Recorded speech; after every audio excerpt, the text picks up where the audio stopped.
Welcome to Deep Dive Film School. I am Adam Sherlock. And I'm Adam Palcher. And if you like what you see/hear, please like and subscribe. You can find us in all the spaces and places that people what? Find good media, that's right. Our most active platforms are TikTok, Instagram, and YouTube, so join us there.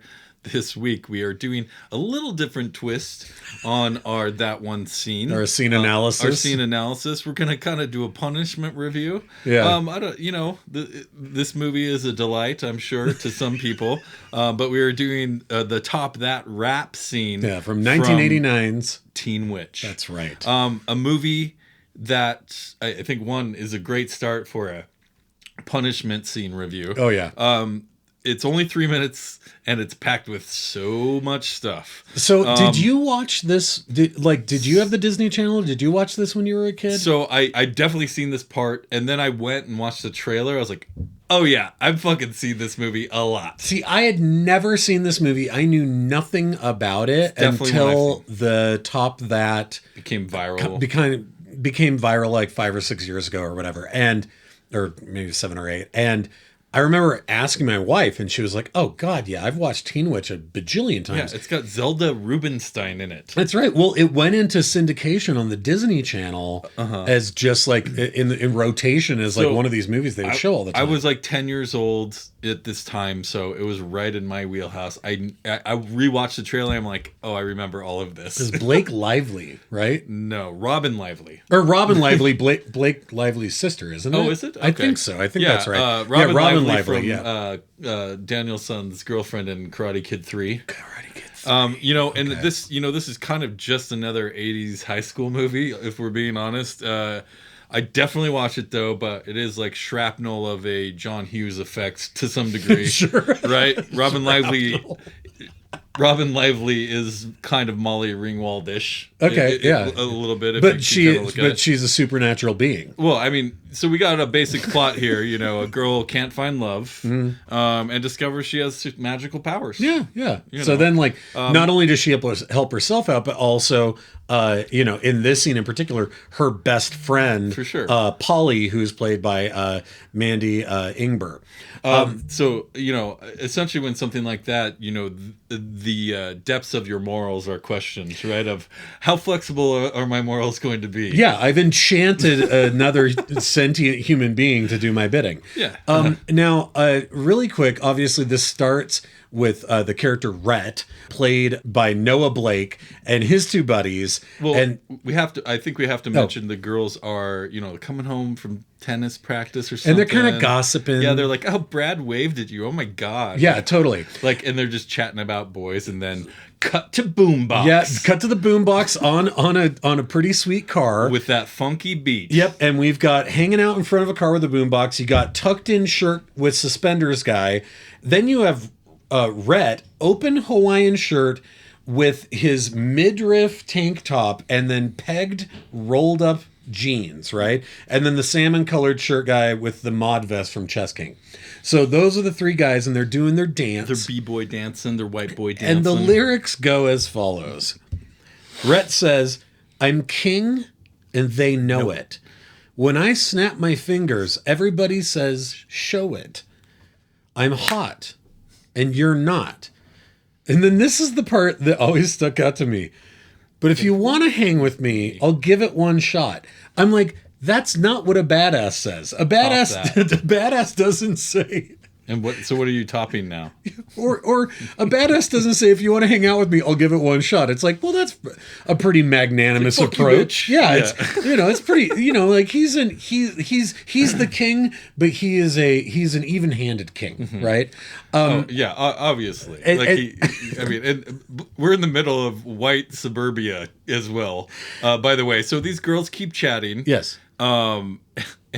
And Robin Lively's character, I think it's Lois, says one of the least the least feminist things I've ever heard someone say. And she's talking about Brad. She's like, I wish he thought I was more than just brains. I'm like, you mean you want him to talk more about your body?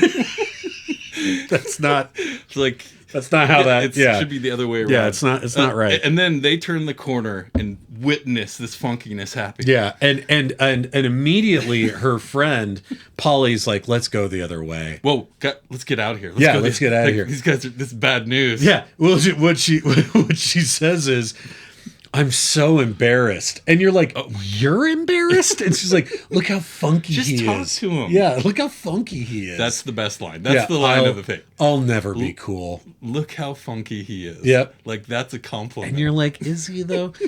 Now, at that point, she's too scared of his funkiness. Yep. She has to turn around. At that point, she uses her her magical her necklace. little amulet, and then like the music like. And then all of a sudden it gets like real now intense. It's on. She's got confidence. And Polly comes in and does like she goes like full, I don't even know it. She's like double time rapping what he was rapping about how he's not cool and that he's so pathetic and that why would she ever want to try and top that, right? And then they're like, I don't, and of course she can't swear because this is like a PG movie. So she's like, what? I don't even give a about trying to top that, right? Yeah. And then they're kind of doing these like duck squawks, like faces at each other. They kind of turn together and keep facing each other. Yeah, and then they're like they're flirting, but it's still pretty intense, you know? Oh, it's hot. And but, he's there's like, a respect street cred thing going on here, you know? So at this point, I think this is the right moment to mention this. I watched a little special. It was from People Magazine. It was probably only like 4 or 5 years ago they did this. And they got together Robin Lively, Mandy Ingber, who played Polly, and Noah Blake, who played Rhett, now, right? And so they're all like, you know, they're older than us. They're like fully in their 50s to talk about this scene. And here's what's amazing about this scene. Yes, please tell me. I want to hear this so bad. The movie was over. It had wrapped. Okay. And they had like people not wrapped, not wiggle wrapped. The movie was over. It had wrapped. The trailers were gone. People had gotten their paychecks and gone home. And all of these kids who were like actors, you know, that were like, well, this is like going to be hopefully my big break, but who knows, were called back because the producers didn't like what they had seen. They were like, I don't know, we need something else. Okay. Spice it up a little. So they got the composer, Larry Weir, who had made all of like the symphonic music for the movie. They got him back and they were like, we need to punch this up. We need something else. We want to do a rap song. And they're like, can you do a rap song? And you see this guy, we'll show him here. And he's like, sure. And he's just like this most regular ass, like white bread dude on the planet. And he's like, yeah, I guess I'll write a rap song. And so he wrote it. And so he said, I had to go and perform it for the executives. And so like I pressed play on the song I had written, which was that song. And then I rapped it. And at the end of it, he's like, you could hear a pin drop. And then all the guys who are also old, middle-aged white men were like, we love it. And what's amazing is that at that point, Noah Blake, the actor, the guy, he's like, it was the early to mid 80s and like white people didn't have a real grasp on what rap was. Obviously. Right? And he's like, and so they gave me this outfit and he's like, especially some producer in a skyscraper in he's LA. like, we were mortified. As teenagers, we were like, what the hell? And that like, Mandy Ingber, who played Polly, was like, I saw Noah in his outfit with like the halter top and the Hawaiian shirt and was like, so they knew it was bad. They were so embarrassed. They were all like, what are we going to do? And that they had a conversation and that Noah apparently said to Mandy, no one's ever going to see this. And she said, you know, to be fair, at that point, it was the 80s. Like, we had no idea that the internet was going to be a thing. And so it was like, no one's ever going to see this. It's fine. We just have to give it our all. We got to go for it, right? They had to go to a choreographer for a couple of days to learn like and Noah's like, she kept wanting me to do this. That's all they did. And he's like, what is this? I don't know what this is. Is this what people do? Right? And so they set it all up. Now here's what's wild. Mandy Ingber said, the new scene that they shot included them walking up with their bikes, right? And that in that shot, she's like, my character of Polly has to say, oh, Rhett's so hot.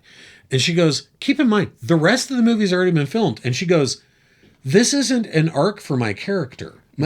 Like me and Rhett don't get together. Like that's not part of the storyline. And she's like, so apparently this whole time I'm secretly in love with him. She's like, I'm thinking back to all the other scenes I ever had with him. And I'm like, that's how I was supposed to be acting? Like, it doesn't show up in any of the rest of the movie. So they had to go back and do this whole thing where they're like sexual tension between the two of them and then shoehorn it into the rest of the movie that it never existed in before that. This is no surprise whatsoever. This scene comes out of nowhere in the movie. Yeah. It's not prompting anything. And it never goes back to pay off to anything else after it. So it was just this classic Hollywood producer thinking they know what kids like. We got to punch this up. Punch it up. It needs more rap. Here's the better part.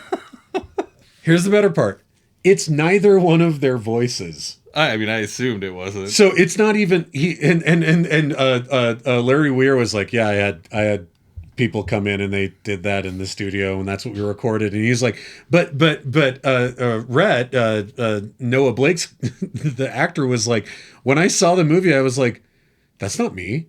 Oh my God, that's not me. And he's like, to this day, he's like, still people stop me in the street and I have to tell them like, yeah, that's me acting. He's like, but I didn't. He gets stopped in the street? Yeah, he's like, I still look enough like I did back then. People are like, are you the top that guy?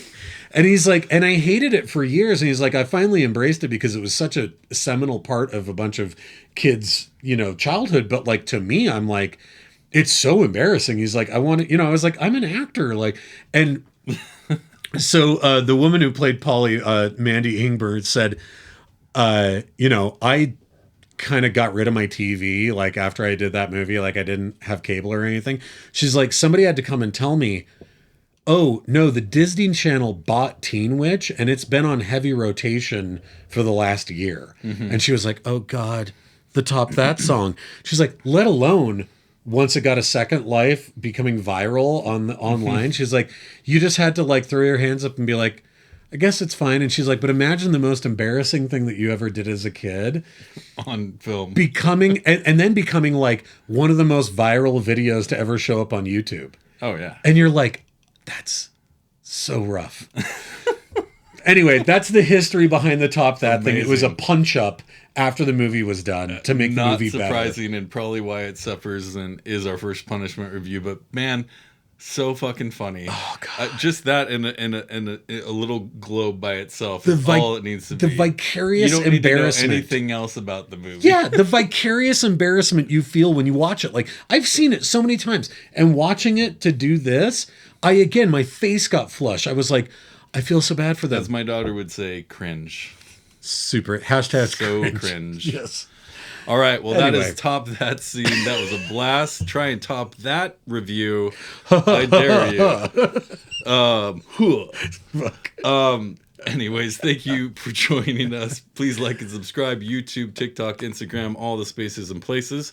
Next week, we are going to continue our Cyberpunk Festival. I'm not sure what we're doing yet, so tune in for that. And please like and subscribe.